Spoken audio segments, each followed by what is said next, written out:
Descended from the Louisa Railroad, which was chartered in 1836, the Chesapeake and Ohio Railway fulfilled George Washington's dream of tying Virginia to the developing Ohio Valley.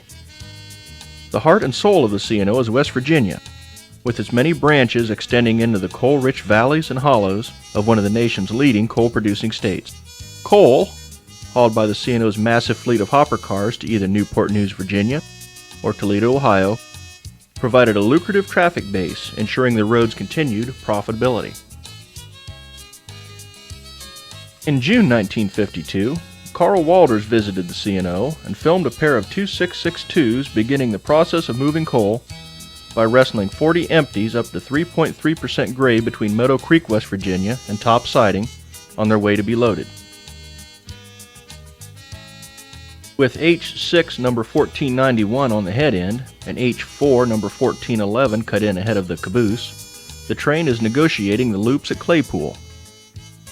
These two horseshoe loops replaced a series of switchbacks in 1947. This portion of the C&O was actually the Nicholas, Fayette, and Greenbrier Railroad, a paper railroad owned jointly with the New York Central and named for its proximity to the common corners of Nicholas, Fayette, and Greenbrier counties. The NF&G was created by the Interstate Commerce Commission in 1928 to settle the New York Central and C&O's competing claims to the area's coal fields. Although both roads had operating rights over the entire NF&G, the Central usually stayed west of Rainelle, West Virginia, and the C&O south. The C&O's bridge over the N&W north of Chillicothe, Ohio, was part of the 1925-era construction of one of the most advanced stretches of railroad in the nation, built to connect the main line west of Russell with the Hocking Valley Railroad at Columbus, Ohio. Norfolk and Western A, number 1225, highballs empties and merchandise south at the same location.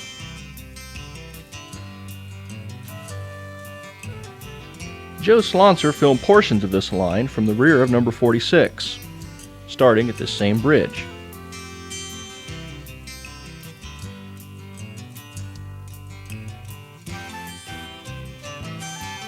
VA Cabin at Voss's, Ohio, south of Chillicothe. The railroad was constructed of cuts and fills to not only provide the easiest grades, but also to avoid both highway and railroad grade crossings.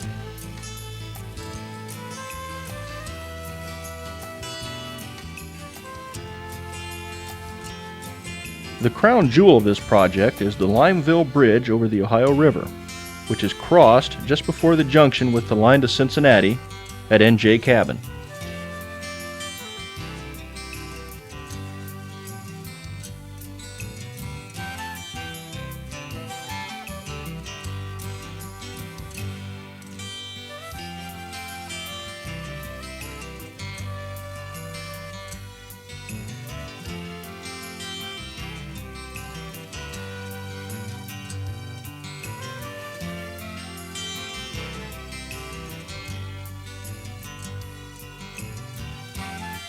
A common sight on the Ohio River floodplain are relay houses elevated to protect the equipment from floods.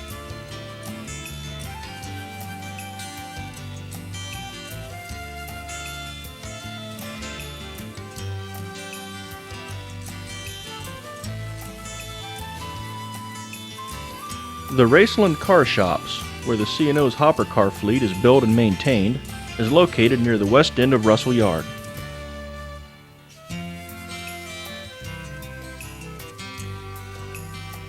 Preparing to cross the Big Sandy River, number 46 will enter West Virginia as it nears Joe's destination of Huntington. Named for Collis P. Huntington, the C&O president responsible for pushing the railway to this, its western terminus in 1873, Huntington was home for the road's major locomotive and passenger car facilities.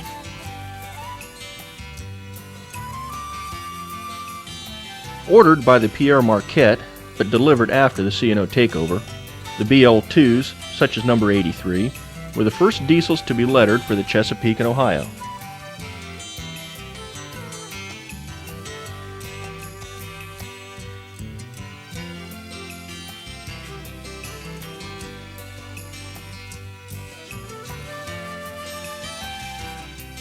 In 1946 and 1947, the Huntington shops built 5 Class L1 Hudsons, utilizing the boilers and fireboxes from F-19 Pacifics. It was a cold, gray fall day when Joe Slanser visited the Presque Isle coal docks. Trains are stored here and coal sorted according to size and quality, awaiting dumping into the consignees' boats. Flipping a loaded hopper onto its side and letting gravity do the rest is the quickest way to unload a hopper. Lifting the car into position and keeping it on the track when righted is necessary also, though. The dumper at Presque Isle accomplishes this in a fascinating and animated manner.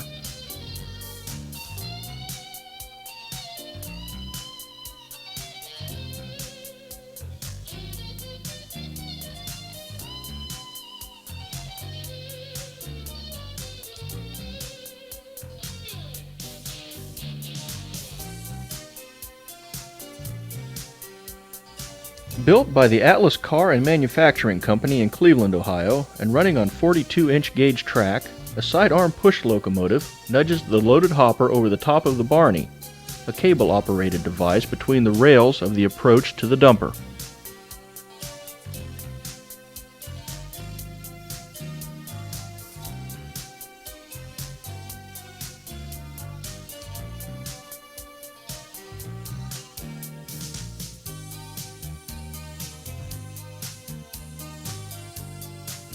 The Barney shoves the loaded hopper into the dumper, where the load will push out the previous car.